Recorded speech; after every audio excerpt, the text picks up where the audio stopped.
Welcome and welcome back, everybody. Tabletop Toki here, and in today's video I'll be going through my board game plays from September 2024. I was able to play 67 unique games, 30 of which were new to me. So to start things off, we had a few plays of Bagshal, which was one of the games included in the Ludos Asia games collection from Lemery Games. This by far was my favorite. It's an asymmetric two-player game where one person controls a few tigers and the other person controls a whole horde of goats. I didn't quite get the hang of this one, so I'm looking forward to playing it even more. I also had a first play of Coffee Rush. This was a delightful little game where you are moving around and picking up different ingredients to build various coffees to serve your customers. Even though it was in a real-time game, it definitely had that intensity of simulating that as your orders went through the queue. Typeset from DVC Games is a push your luck word game that plays from 1 to 6 players. I will have a full solo party video coming out on this one, so you can be sure to stay tuned and check that out here soon. Gamma Guild is an up-and-coming release from Goblin Hour Games where you are sending out your party members on various quests. Similar to Typeset, I will have a full solo party video coming out on that shortly. I also had a first play of Box Monster from Mandu Games, which is a cooperative real-time game where you actually stick your hands inside the box and try to fish out different items that the monster is eating. If you're curious to see what that looks like, I did feature it in last month's unboxing from our sponsor Noble Knight Games. And speaking of Noble Knight, if you haven't already, be sure to check them out. And since they are a sponsor of our channel, in addition to getting great prices on new and used games for yourself, you can also support the channel by clicking the link down below. Calligraphile is a new up-and-coming work-in-progress game that I'll be sharing a little bit more about in a future video. But we also had a first play of Tulip Bubble, which is a bidding economic game that simulates the first ever recorded economic bubble, which was for tulips in the Netherlands. I'm normally not a fan of this type of game, but I really enjoyed how concise Tulip Bubble was. There were some very interesting decisions to be made with bidding on certain tulips and putting them away on credits and things like that. Critera is a new up-and-coming trick-taking game that is a work in progress, and much like Calligraphile, I'll be sharing more information about this here shortly. I also had a first play of French Quarter from 25th Century Games. This is the latest, I believe, in their series of roll and writes, and I know that I am personally not as big of a fan as some of their previous titles, as many other people are, especially people in the solo community. But I have to say, I picked up French Quarter on a whim because it was super cheap, along with Tulip Bubble from someone locally, and I love this game. In addition to filling out your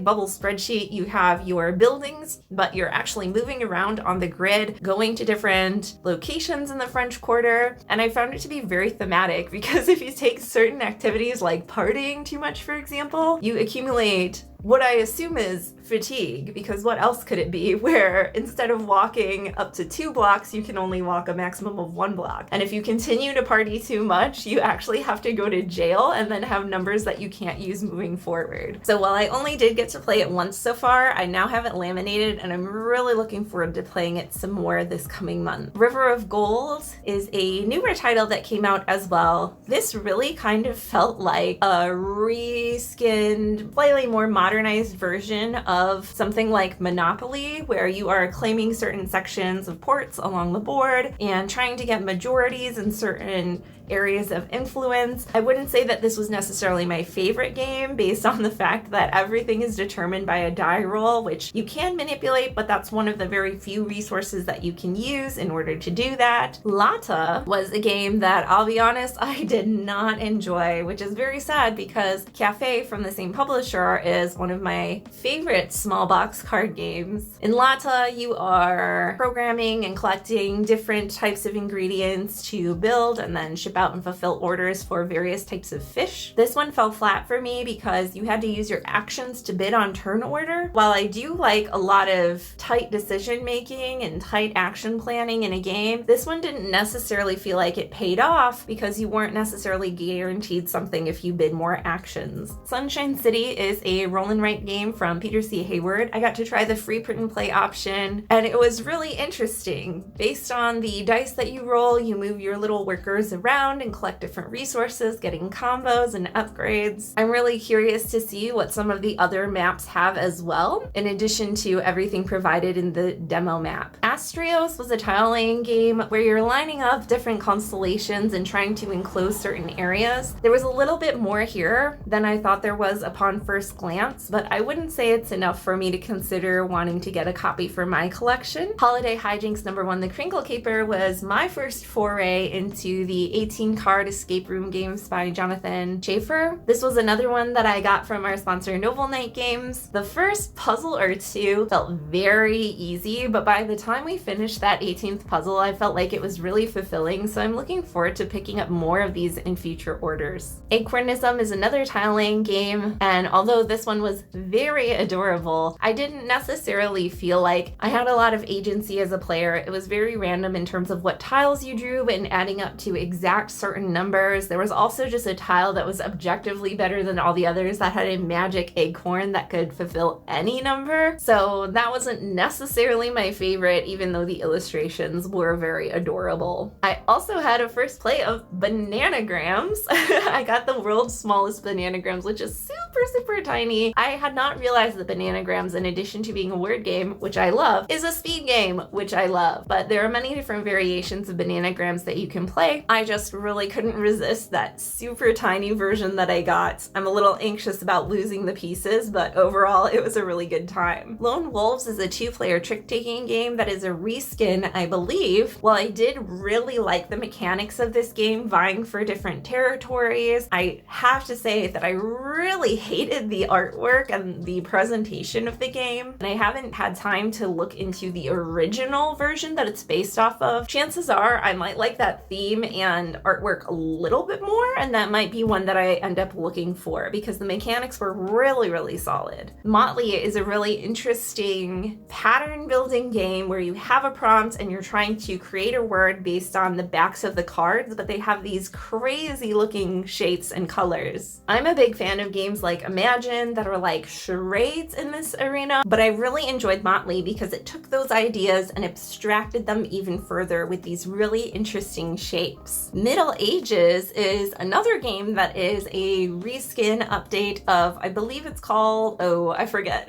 Majesty for the Realm or something like that. And this also plays to 5 players, whereas I believe the original only played to 4. I love the reskin and the new theme of this. It kind of feels like King Domino or Queen Domino Light because you're using the same method to bid for certain tiles each round, but instead of laying them out in a grid with pattern building, you're just building an engine. So I don't necessarily know that this is one that I need in my collection because of how light it is. I think I would probably prefer to play something like Queen Domino that has those elements of tile laying and engine building and drafting versus just 2 of the 3, but it was a really fun one to jump into and I love the updated presentation of it. Soloine is a 2-player abstract game that I do not have in my collection yet, but I am dying to find a copy. I love that there are some asymmetric powers, that the game is very concise. Oftentimes with a lot of these games that are on like a smaller grid where you're trying to get 4 in a row of different patterns, that it can become very back and forth with no real resolution. But I think that Soloine, at least in the game that we played, did a really good job of navigating that and making it so that there could be a clear winner who was rewarded for high strategy. Flip 7 is a fairly random game. I would say it's honestly more of an activity. You're just pushing your luck, trying not to get 2 of the same number. I played this one at my local game store at the end of a game night, and while it wasn't necessarily the most well-designed game, it certainly was a fun time. But I might also just be saying that because I got really lucky and won. Not from my own volition, just because I was lucky. Talon is a little pattern-making area control game where you're placing down your gnomes in certain patterns. This was one that I wasn't convinced that I would like, but upon playing it with 2 players, I really did enjoy it. I think with 3 and 4 players, I would probably find it a little lackluster. The thing that really bumped it up for me in terms of 2 players is that you can't have gnomes of the same color in any of the 8 spaces in the grid around them. When you play with 2 players, you have 2 different colored gnomes that you are in charge of placing. So that made for some interesting puzzling out, but with 3 or 4 players, you just have the one color color, so I don't know that it would be as interesting. I also played Hasami Shogi for the first time. Again, part of the Asia collection from Lemuri Games. I'd played quite a bit of Shogi back in the day, but I've never played this variant called Hasami Shogi, where you're trying to get 5 in a row and remove pieces by surrounding them. So it's quite different than Shogi, which is very similar to chess, where certain pieces have specific movements, but this was a really cool one to be able to try out, and of course the presentation was really gorgeous. Biomos is a newer title as well that I got to try out. This is definitely a game that I would reserve for maybe younger kids. I feel like is definitely the market. The drafting was just very straightforward, where you just take a tile and insert it, and then you can do some basic conversions. There honestly wasn't a lot there, but the components did work well together with their little slidey track. Yeti in the House from Eaton Games was a really interesting one, where 2 players are playing as the Yeti, hiding him in the footprints, taking a picture, modifying it, and then the other team has to try to deduce where in the room the Yeti could be hiding without finding those footprints, which means that they'll lose. Very limited in components, but a huge idea